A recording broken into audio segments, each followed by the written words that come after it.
Hey, so I've had a few questions about the latest update to the Mavic 2 Enterprise Dual.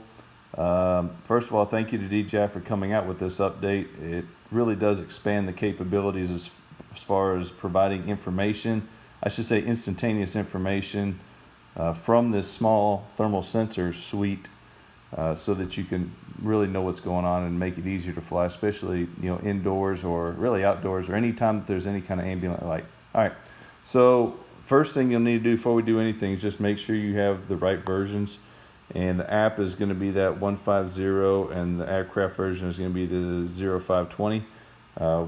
If you don't have that, then you need to update it. Also, if you're using iOS, you can go ahead and stop this video. iOS right at this point doesn't work with this, and in my opinion you should really have a crystal sky anyway. There's just too many advantages, especially in public safety. Okay, so the next thing, how do you adjust the blending? How do you bring in more of the optical picture with the overlay, kind of like what you see here? All right, and that is going to be on this MSX button. You hit that, and now you have this slider. So if you wanted to bring in more IR, bring it up like that, and that's kind of more what you're familiar with, what we've had in the past, right?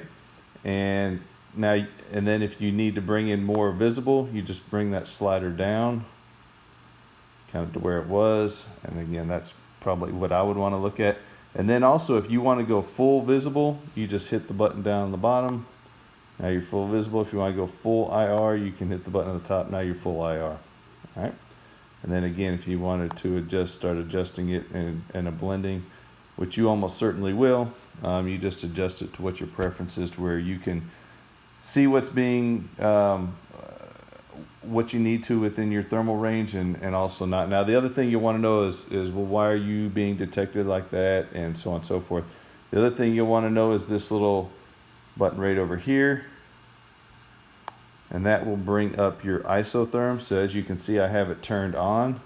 You can turn it off and you can turn it on, and I am obviously, if you see, I've metered myself at 88.7 from that distance.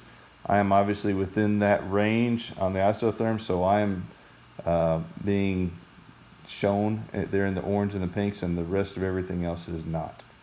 So, all right, and those are pretty much it. Use those two controls within each other, and you can really get a good sampling of what's going on in your environment in there, and as far as looking for people flying indoors and all that kind of stuff. Again, thanks to DJI for putting out this update. Thumbs up on it. Great job, guys. Talk to y'all later. Bye.